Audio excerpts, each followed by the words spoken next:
आज से 4200 साल पहले मेसोपोटामिया के पास दो नदियों के बीच में ऊर साम्राज्य का शासन था। ऊर तृतीय वहाँ का राजा था और उसके शासनकाल में एक बच्चे ने जन्म लिया। उस बच्चे की महत्वाकांक्षाएं बहुत अधिक थीं और राजा ऊर का साम्राज्य बहुत बड़ा नहीं था। उस बच्चे ने प्राचीन विद्याओं के विशेषज्ञों से संपर्क किया क्योंकि उसकी किस्मत में कुछ और लिखा था। अपने प्रारब्ध में लिखे हुए राज्य सत्ता को प्राप्त करने के लिए उसने विद्रोह किया। असफल रहा क्योंकि उसके पास बड़ी छोटी सी सेना थी, 1000 लोगों की। ज्योतिषियों ने भविष्यवाणी की थी कि यह बच्चा आगे चलकर इस राज्य का राजा बनेगा। तो राजा ऊर के अत्याचारों से जो लोग परेशान थे, आतंकित थे, उन लोगों ने उस बच्चे का साथ दिया। लेकिन लोगों की संख्या कम थी, 1000 लोग राजा के सामने कुछ भी नहीं थे। राजा ने विद्रोह को दबा दिया, बच्चे को मरवाने के फरमान जारी कर दिए गए। लेकिन बच्चा भाग निकला। बच्चा भागकर सीरिया की ओर बढ़ा, रेगिस्तानों की ओर बढ़ा और वहाँ पर उसे कुछ ऐसा मिला जिसकी उसने कभी कल्पना नहीं की थी। एक काउंसिल, एक संगठन जिसमें 15 लोग थे। ये 15 लोग एक ऐसे व्यक्ति की खोज में थे जो उनका नेतृत्व कर सके। इन 15 लोगों के पास अलग अलग शक्तियाँ थीं, अलग अलग सामर्थ्य थे, अलग अलग प्रकार की इच्छाएं थीं और ये आपस में एकजुट नहीं हो पाते थे। इन्हें आवश्यकता थी एक ऐसे नेता की जो इन सबों को एक सूत्र में बांध सके, इनकी शक्तियों का एकत्रीकरण करके अपने उद्देश्य के लिए प्रयोग कर सके। उन 15 लोगों ने इसको अपना नेता चुना, अपनी शक्तियों का एक बड़ा भाग इसके विकास में लगाया और इन 16 लोगों ने मिलकर एक शक्ति को उत्पन्न किया।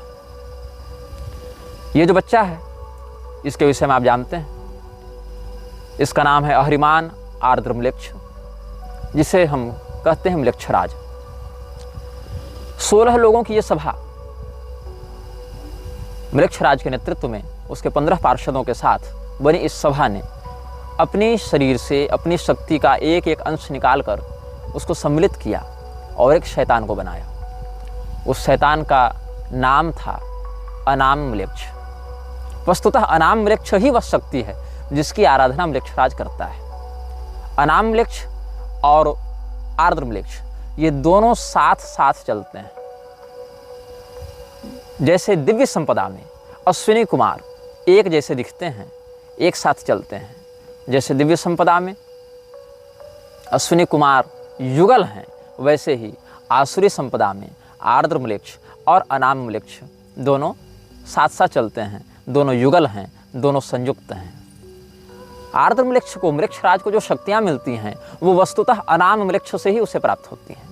अनाम म्लेच्छ का नाम अनाम इसीलिए है क्योंकि इसकी प्रसिद्धि अधिक नहीं हुई, क्योंकि इसने अपने दूसरे रूप से सारे कार्यों को किया है। ये कभी सामने आया नहीं, कभी इसने सीधा हस्तक्षेप नहीं किया। ये वो राजा है जो अभी तक अपने चेहरे को सार्वजनिक नहीं करना चाहता। ये समस्त कार्यों को करने के लिए आर्द्र म्लेच्छ का आश्रय लेता है। तो वस्तुतः म्लेच्छराज मतलब जो आर्द्र म्लेच्छ है वो राजा तो अवश्य है, लेकिन वो राजा स्वतंत्र नहीं है। उस राजा की इच्छाएं स्वतंत्र नहीं हैं। उस राजा को अगर कुछ करना है तो उसको अनाम म्लेच्छ से सहमति और अनुमति लेनी पड़ेगी। एक तरीके से कहें तो एक ही शरीर में रहने वाली ये दो शक्तियां हैं। आर्द्र म्लेच्छ का शरीर और उसके अंदर जो नियंत्रण है वो अनाम म्लेच्छ का है। अनाम म्लेच्छ का स्वरूप जैसा मुझे समझ में आया है, जैसा अपने शोध और साधना से हमने ज्ञात किया है, उस स्वरूप के आधार पर हमने AI से कुछ चित्र बनाए हैं जो कि इस वीडियो में, इस श्रृंखला के इस एपिसोड में आपको समय समय पर दिखाए जाते रहेंगे। एक क्रूर स्वरूप एक शैतान का, जिसका जो मुख है वह गधे का है, जिसके पैर कभी मनुष्य और कभी घोड़े के समान होते हैं, जिसके पंख मोर के समान हैं, जिसकी आँखें बहुत क्रूर हैं, जिसके दांत बड़े नुकीले हैं। ऐसा ही स्वरूप है अनाम म्लेच्छ का। और ये अनाम म्लेच्छ ही वह शक्ति केंद्र है, वह शक्तिपुंज है जहाँ से म्लेच्छराज आर्द्र म्लेच्छ जहाँ से अपनी शक्तियों को प्राप्त करता है, जहाँ से उन शक्तियों का प्रयोग करता है। हम बात कर रहे थे ऊर साम्राज्य के पतन की। जब आज से 4200 साल पहले ऊर साम्राज्य का पतन हुआ, उस समय अंतिम राजा था इब्बिसिन। इब्बिसिन के अत्याचारों के कारण जब विद्रोह हुआ, उस समय पहली बार तो विद्रोह कुचल दिया गया, लेकिन दूसरी बार अपनी शैतानी शक्तियों के साथ आर्द्रम्लेक्ष के नेतृत्व में जब विद्रोह किया तो इब्बिसिन हार गया और वहीं पर असुर साम्राज्य की नींव पड़ी। असुर साम्राज्य की नींव जब पड़ी, उसका नाम पड़ा गया असीरिया। असीरिया और सीरिया दोनों अलग अलग हैं, लेकिन नाम का जो स्रोत है वो समान है। ईसा पूर्व 26-25 शताब्दी तक विश्व का दूसरा बड़ा साम्राज्य था ऊर साम्राज्य। भारतीय सत्ता के संयुक्त प्रभाव के अतिरिक्त अगर विश्व में किसी की बात मानी जाती थी, वह था ऊर साम्राज्य। ऊर साम्राज्य के नेतृत्व में एक छोटा सा शहर एक विशाल साम्राज्य बनता जा रहा था और बीच में ही सत्ता का परिवर्तन हो गया और आर्द्रम्लेक्ष ने सत्ता संभाली। असुर साम्राज्य के पहले राजा का नाम असुर था।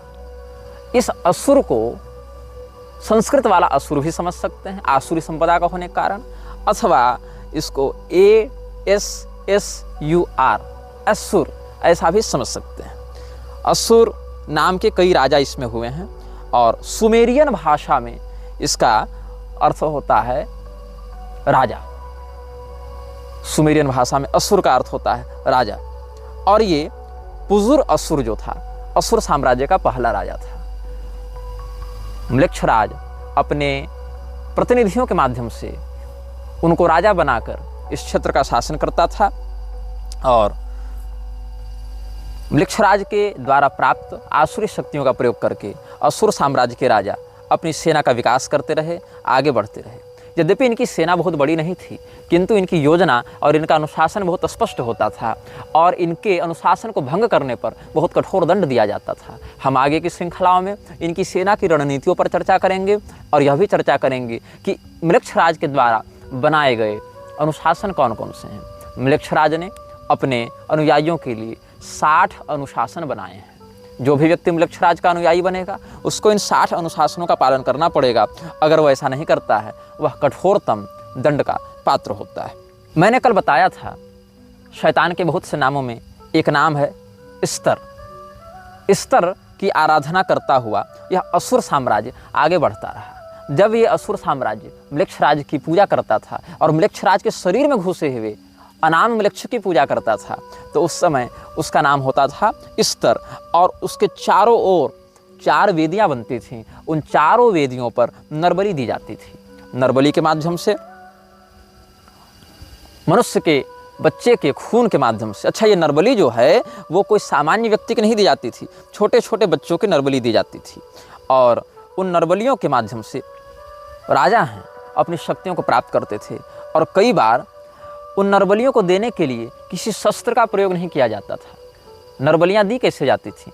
उन चारों वेदियों के ऊपर हवन कुंड की स्थापना की जाती थी और अपने पहले बच्चे को असुर साम्राज्य का राजा उस आर्द्रम्लेच्छ के नाम से या अनाम म्लेच्छ के नाम से उसी जलती हुई हवन कुंड में डाल देता था। मतलब असुर साम्राज्य के राजा का जो पहला बच्चा होगा, उस पहले बच्चे पर अधिकार अनाम म्लेच्छ का होगा और उसको देने के लिए उस बच्चे को हवन कुंड में डाला जाएगा।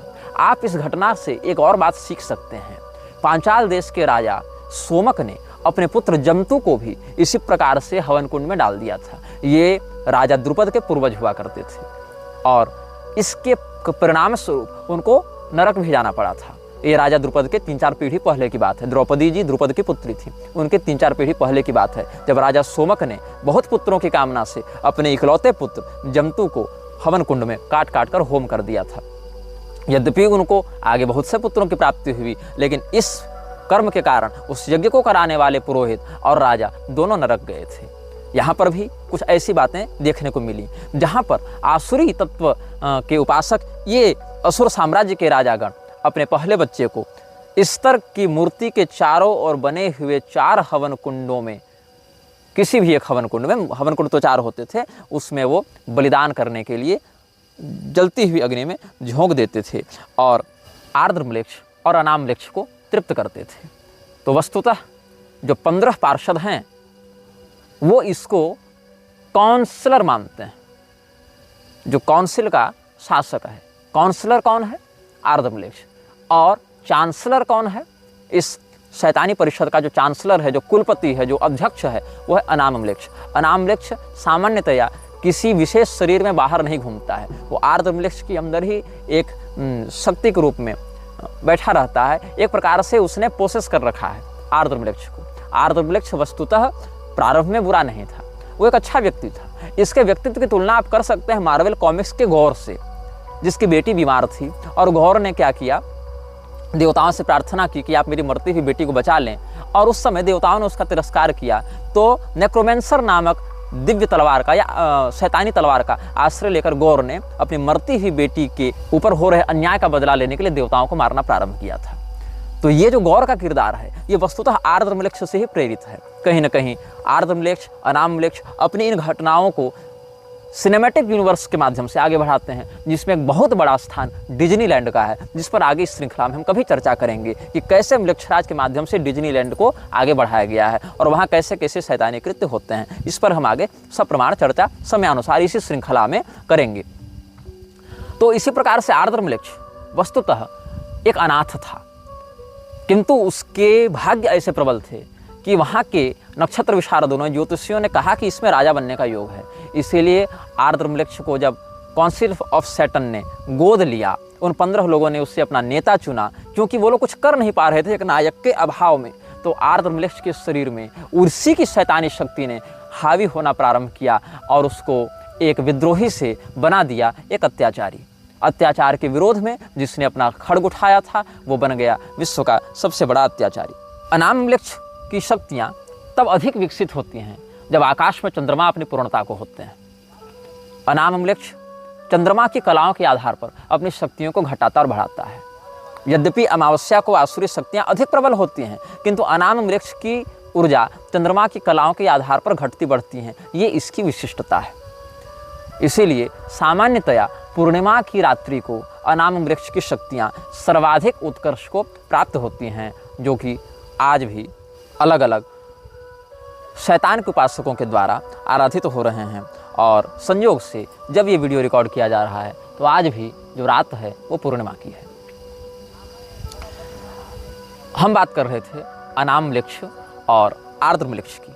वस्तुतः जो म्लेच्छराज के अंदर शक्ति है, भावना है, प्रवृत्ति है, उसका स्रोत जो अनामम्लेक्ष है, वही अलग अलग स्वरूपों में, अलग अलग सभ्यताओं में विभिन्न नामों से पूजा जाता रहा है। कुछ उसको लूसीफर कह देते हैं, कुछ उसको बफमेट कह देते हैं, कुछ सेखमेट कह देते हैं, कुछ उसको इब्लिस कह देते हैं, लेकिन वस्तुतः उसका जो नाम है वही अनाम है।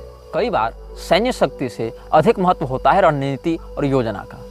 आपको अगर इतिहास के पन्नों की ओर ले चलें, एक घटना घटित हुई थी द्वितीय विश्व युद्ध में, जब हिटलर ने हॉलैंड पर कब्जा करने की योजना बनाई। अब हॉलैंड एक ऐसा स्थान है जिसका शहर, जिसका जो नागरिक समाज है, वो जहाँ बसा है वो समुद्र तल से नीचे है। मतलब समुद्र के पानी के द्वारा हॉलैंड की गांव, शहर इत्यादि डूब जाएं, इसकी संभावना सदैव बनी रहती है। इसीलिए दीवारों का आश्रय लेकर, बड़े बड़े किलेबंदी का आश्रय लेकर हॉलैंड के अंदर समुद्र के पानी को घुसने से रोका जाता है। हॉलैंड की अर्थव्यवस्था पर एक बहुत बड़ा बोझ हॉलैंड की दीवारों का निर्माण और उनकी मरम्मत करना हो जाता है।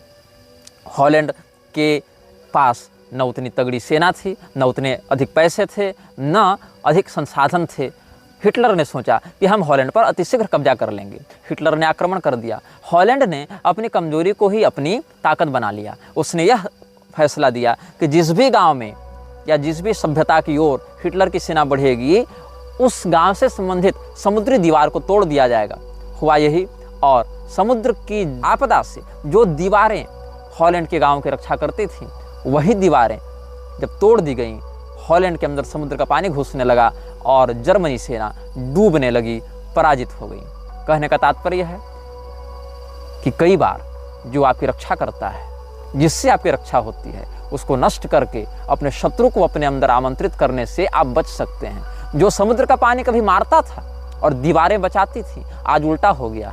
दीवारों को रक्षक नहीं, अवरोधक माना गया, रक्षक को हटा दिया गया। जो कल मार रहा था उसको अंदर आने दिया गया और उसी ने अंततः आपकी जान बचाई। इस रणनीति को समझिएगा। उर साम्राज्य के अत्याचारों से बचने के लिए सुमेर की जनता ने उर साम्राज्य के विरुद्ध आर्द्रमृक्ष के नेतृत्व में विद्रोह किया था। लेकिन अंततः जो उर साम्राज्य अत्याचारिक रूप में प्रसिद्ध था, लोगों ने उसको याद करना आरंभ किया जब उन्होंने देखा कि हमारा विद्रोही नायक हमारे पिछले राजा से कहीं अधिक महत्वाकांक्षी, कहीं अधिक क्रूर और कहीं अधिक सनकी है। आर्द्रमृक्ष के शासन में सुमेर, मेसोपोटामिया इत्यादि की सभ्यताओं ने बहुत विकास किया।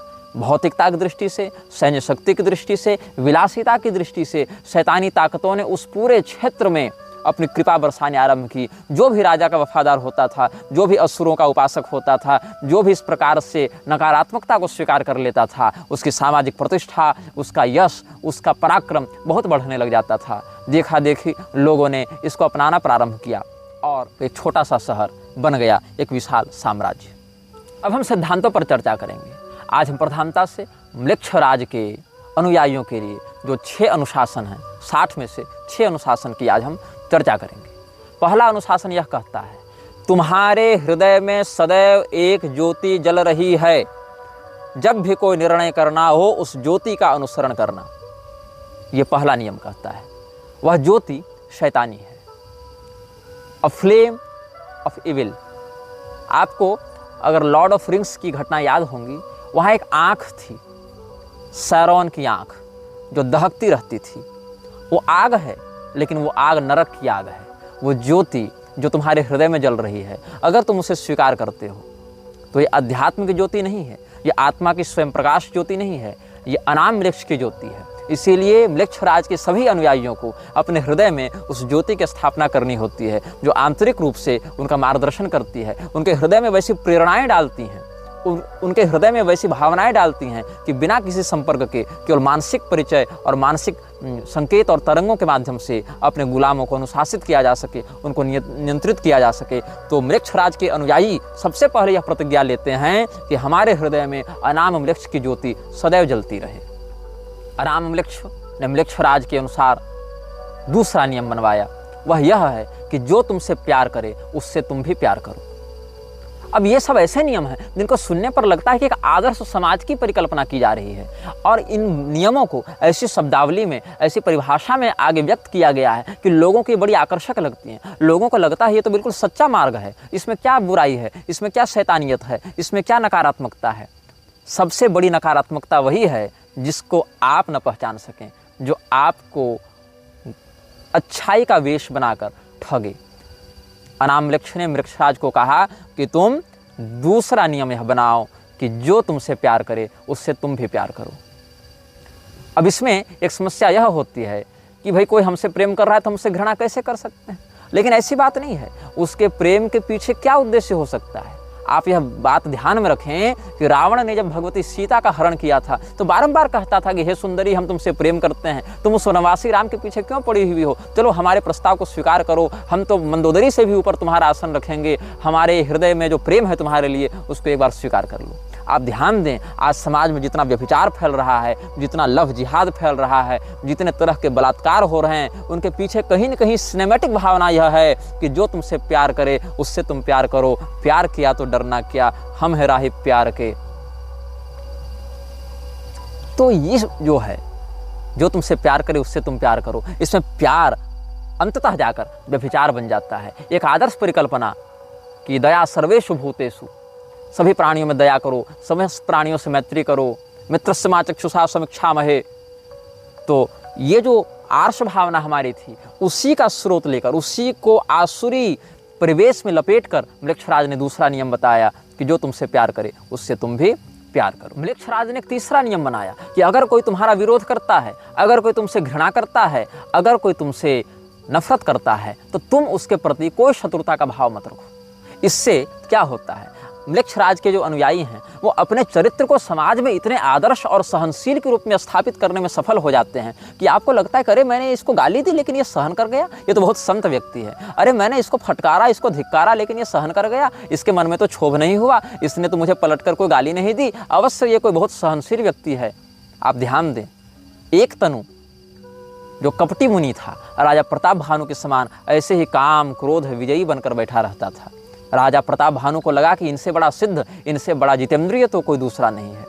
कालनेमी हनुमान जी के सामने जब राम राम का भजन किया तो हनुमान जी को भी एक क्षण को ऐसा लगा कि ये कोई बहुत सहनशील, कोई जितेंद्रिय संत है। तो जो बातें समाज में आदर्श के रूप में स्थापित हैं, उन्हीं बातों से प्रेरणा लेते हुए म्लेच्छराज ने ऐसे नियम बनाए जो बाहर से देखने से बड़े आदर्श, बड़े दिव्य, बड़े धार्मिक लगते हैं, बड़े सभ्य और शिष्टाचार से युक्त लगते हैं, लेकिन उनके अंदर की भावनाएं बड़ी विकृत होती हैं। इसलिए म्लेच्छराज के जो अनुयायी हैं वो समाज में ऐसी छवि बनाकर चलते हैं कि लोग यह समझें कि वे बड़े सहनशील हैं, बड़े गंभीर हैं, बड़े विवेकी हैं, बड़े प्रबुद्ध हैं, बड़े क्षमाशील हैं, बड़े सुलझे हुए व्यक्तित्व के धनी हैं। म्लेच्छराज के अनुयायियों के लिए चौथी अनिवार्यता यह है कि वो अपने मस्तिष्क को कभी खाली नहीं रख सकते।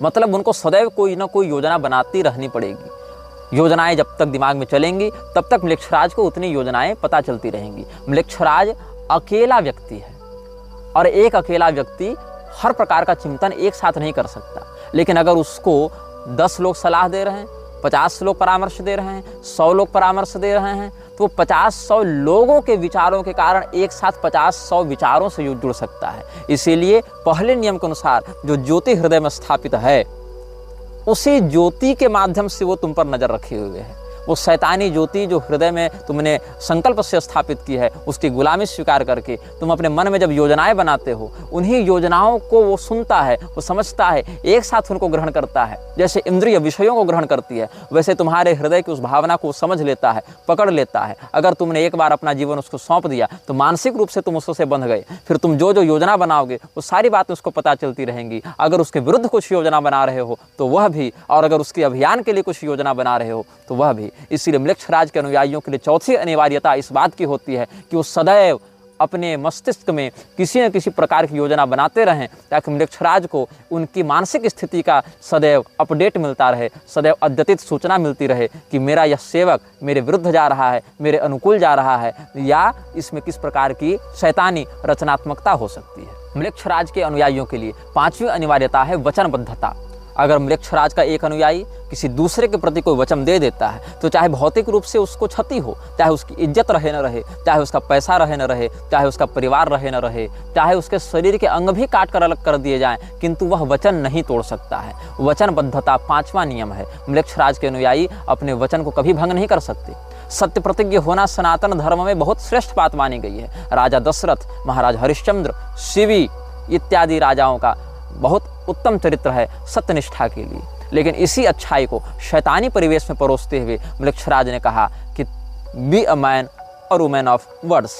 तुम अपने मुख से निकले प्रत्येक शब्द को सत्य करने के लिए, चरितार्थ करने के लिए, बिना किसी विकृति के उस पर निष्ठा बनाए रखने के लिए बाध्य हो। तुम किसी भी परिस्थिति में हमारे प्रति किए गए समझौते को नहीं तोड़ सकते हो। अगर समझौता टूटेगा तो वह शरीर भी नष्ट किया जाएगा जिस शरीर के साथ इस समझौते को लिखा गया था, बांधा गया था। You can't make a pact with demon and you can't deny with it. आप अगर शैतान के साथ कोई समझौता करते हैं, वो समझौता उस शरीर के साथ ही खत्म होता है जिस शरीर के साथ आपने समझौता बनाया था। और अगर आपने यह समझौता अपनी चेतना से जोड़कर बनाया है, तब फिर आपकी पारलौकिक गति भी बाधित होगी। शरीर नष्ट होने के साथ साथ वो समझौता नष्ट नहीं होगा। फिर अगर शारीरिक केवल आपने बनाया है समझौता, तब शरीर नष्ट होगा। अगर समझौता टूटा तो आप मरेंगे। लेकिन अगर आपने अपनी चेतना उसको बेच दी है तो आपको इतना कुछ धन दौलत दे देगा, इतने बड़े स्तर पर पहुंचा देगा वह, कि आपको लगेगा कि विश्व मेरी उंगलियों पर नाच रहा है। लेकिन फिर वह आपकी चेतना को अपना वशीभूत करके, जिस प्रकार से प्रेत सिद्धि इत्यादि करके रख लेते हैं, वैसे ही आपकी ऊर्जा को वह अपना आहार बनाकर आपसे अपनी गुलामी अंतस्थित भाव से भी कराएगा। आपकी पारलौकिक गति में वह व्यवधान उत्पन्न करेगा। जैसे प्रेत की उपासना करने वाले लोग अंत में प्रेत गति को प्राप्त होते हैं, वैसे शैतान के साथ समझौता करने वाले लोग भी शैतान के ही गुलाम बन जाते हैं। म्लेच्छराज का बनाया हुआ छठा नियम पांचवें नियम से जुड़ा हुआ है। पांचवा नियम यह कहता है कि आप कभी भी अपने वचन को नहीं तोड़ सकते। लेकिन छठा नियम यह कहता है कि यदि बात आती है अपने हाउस को बचाने की, हाउस मतलब आपका घर नहीं, हाउस मतलब हाउस ऑफ काउंसिल, जहाँ पर आपकी शैतानी परिषद बैठी है, अगर उसके अस्तित्व की बात आती है तो आप अपने वचन को तोड़ेंगे। आप वहाँ पर कंप्रोमाइज़ करेंगे। आप वहाँ पर स्वयं को एक व्यक्ति मानकर नहीं चल सकते कि मैं एक व्यक्ति हूँ, मैंने वचन दिया। अगर संस्था को बचाने की बात आएगी तो आपको अपने वचन को अगर तोड़ना पड़ेगा। संस्था अगर वचन तोड़ने से बचेगी तो वहाँ पर आप अपने वचन को तोड़ेंगे। कुल मिलाकर बात यह है कि शैतानी परिषद का जो 15 लोग हैं और 16वां जो उनका नेतृत्व करता है आर्द्रमलेक्ष, जिसके अंदर घुसा है 17वां तत्व अनाममलेक्ष, इसीलिए कहते हैं the council of 17 ruled by 2। ये भी शब्द बहुत स्थानों पर जो इस विषय में शोध करते हैं उनको मिलता है। काउंसिल ऑफ 17 रूल्ड बाय 2, 17 लोगों का यह परिषद है जिसमें 2 व्यक्ति शासन करते हैं। दिखते 16 हैं क्योंकि अनाममलेक्ष और आर्द्रमलेक्ष तो एक ही शरीर में रहते हैं, लेकिन हैं वो 2। तो काउंसिल ऑफ 17 रूल्ड बाय 2, तो इस काउंसिल को ही हाउस कहा गया है। यही इनका घर है। आपका घर कहीं बाहर नहीं। जो शैतान के गुलाम हैं, मृक्षराज के सेवक हैं, वो इसी काउंसिल के वफादार हैं, इसी घर के परिवार के सदस्य हैं। तो अगर वचन को पूरा करने से परिवार बचता है तो वचन पूरा किया जाएगा, तब आप वचन तोड़ नहीं सकते। और अगर वचन को तोड़ने से परिवार बचेगा तो आप वहाँ पर यह नहीं कर सकते कि हमने वचन दे दिया तो अब हम निभाएंगे, मेरी प्रतिष्ठा की बात है। बिल्कुल नहीं, आप कंप्रोमाइज़ करेंगे। यह 5वें नियम का एक अपवाद 6ठे नियम के रूप में बताया जाता है। आज हमने चर्चा की मृक्षराज को शक्ति कहाँ से मिलती है, मृक्षराज का जन्म कहाँ हुआ था, मृक्षराज के अंदर कौन सी शक्ति काम करती है, मृक्षराज बना कैसे। एक असफल साधक जो अपनी महत्वाकांक्षाओं को पूर्ण न कर सका और देवताओं से वैर कर लिया, अपने साथ 15 शैतानी उपासकों को लेकर अपनी ऊर्जा से एक नए शैतानी ऊर्जा को जिसने निर्मित किया और फिर उसी के वशीभूत हो गया, उसी के सम्मोहन में आ गया। अनाममलेक्ष के द्वारा नियंत्रित किया जा रहा आर्द्रमलेक्ष ही हमारे द्वारा यहाँ मृक्षराज शब्द से बताया जा रहा है, जिसके विषय में इस संसार की बहुत कम शक्तियाँ जानती हैं और अधिकांश शक्तियाँ जानकर भी मौन रहती हैं। यह वीडियो जल्द ही हटा दिया जा सकता है। कृपया थर्ड पार्टी ऐप्स का उपयोग करके डाउनलोड करें। आप इस वीडियो को अपने चैनल पर फिर से अपलोड भी कर सकते हैं।